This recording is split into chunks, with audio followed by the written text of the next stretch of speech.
Iran has officially announced that it plans to continue or resume with its uranium enrichment, effectively completely pulling out of the Iran nuclear deal, even though all the other countries involved in that deal were still very much working with Iran to make sure that they did not continue with their uranium enrichment. Now, of course, Donald Trump was the individual who decided to pull the United States out of the nuclear deal. And more recently, the United States has been very clear in threatening other countries who continue to do business with Iran. So this all really has to do with oil, and the Trump administration and Mike Pompeo specifically have said, if you import oil from Iran, you are going to face the wrath of the United States. So now the Iranian President Hassan Rouhani has said, all right, well, we really have absolutely no incentive to continue complying with this nuclear deal. If the 5 countries came to the negotiating table and we reached an agreement, and if they could protect our interests in the oil and banking sectors, we would go back to square one. The Iranian people and the world should know that today is not the end of the Iran deal. These are actions in line with the agreement. So that's important and accurate. So I got no love for the Ayatollah in Iran and the mullahs that lead Iran. I think they've been oppressing their people, standard, obvious things. But that doesn't mean that they're wrong about the facts in this particular case.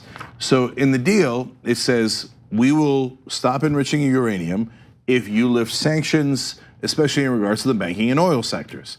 Now, the rest of the 5 countries involved have done their end of the deal, Russia, the European countries, etc.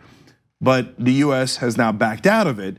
And on top of that, the US is saying, if you do business with the Iranians, we will sanction you. The United States will sanction those countries. Well, that then puts a giant problem for the Iranian economy, because most of their money comes from oil.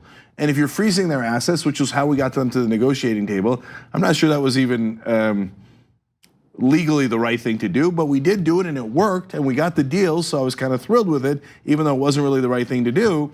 But now we're saying, we're gonna freeze some of your assets, we're not gonna do business with you, we're gonna sanction anybody who does oil deals with you, and we want you to comply anyway. But that's not what the agreement says. The agreement says if you don't comply, I don't have to comply. And so the rest of the countries are kind of freaking out, going, no, come back to the table. But we really have no leg to stand on because we're the ones who violated the deal in the first place. And also, let's keep it real.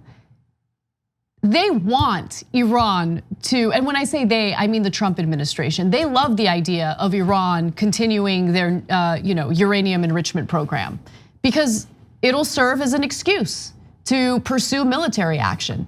And all of these, I mean, look, my mind keeps wandering back to the election and the arguments that we heard from those on the left who were very much concerned about Hillary Clinton for legitimate reasons. She's a war hawk, she's gonna drag us into more wars. But what is Donald Trump doing right now? What is the Trump administration doing right now? I mean, he has one hawk after the other encouraging the US government to push for more war, to push for regime change in Venezuela, to push for an invasion in Iran. This would be complete and utter chaos. In fact, the precipitating factor that got Rouhani to come out and make this statement today was that Mike Pompeo went to Iraq yesterday. Yes. Our Secretary of State going in there and agitating and talking about military options on Iran. So we've got Pompeo traveling the globe, threatening war against Iran and Venezuela. Now, 2 parts to that. One, if you're Iran, you made the deal so you wouldn't have war, and you gave up your energy program, not even your weapons program, your energy program, so you couldn't possibly make nukes, and you couldn't even use it for energy in other regards, right? So that you wouldn't have war. Now, if America says we no longer have a deal and I'm agitating for war, what incentive do you have to stay in the deal? And then he goes, and of course, he's trying to orchestrate the coup in Venezuela. So, oh, look at that. 2 oil-rich countries, and we did an invasion earlier of Iraq, another oil-rich country, and that are connected by nothing else, Iran and Venezuela. This is so brazen, so obvious, and Trump in some ways exacerbates this because he's like, Obama did the Iran deal, I don't like it, it was poorly negotiated. So that's his part of it. But the other part is that he's a total clown and doesn't know what Pompeo and Bolton are up to. They're trying to start wars all across the world, and that's why then Putin has to call Trump and go, hey, idiot, Go out there and say Russia is wonderful and they're doing positive things in Venezuela. Then Trump goes, oh, sorry, boss, I didn't know that, boss. That was amazing, by the way. Because he is that stupid. That was amazing. And that was an argument I made when I discussed the issue with Glenn Greenwald and Michael Tracy and Aaron Monte, and they're like, oh, come on, he's not that stupid. Yes, he is. So then he gets a call from Putin. Hey, did you know I'm on the other side of Venezuela? He's like, oh, sorry, boss, it's positive. What Russians are doing is positive in Venezuela. Yeah. Come on. And by the way, the Hill's reporting that Russia laid the blame for Iran's announcement that they would resume the uranium enrichment squarely at Washington's feet, knocking Trump for unthought out steps resulting from his decision to abandon the agreement.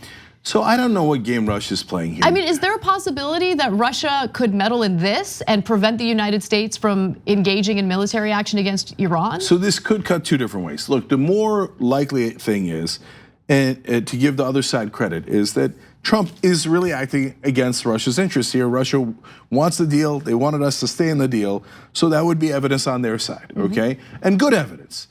The other possibility, which I think is less likely, but Putin does play three-dimensional chess, unlike Donald Trump, is that he agitates for us to leave the deal so we look like the bad guys. We create more conflict in the Middle East, which causes even bigger problems for America. And so it gets us involved in more quagmires, more chaos, and causes great damage to America, which is totally our fault for backing out of the deal in the first place.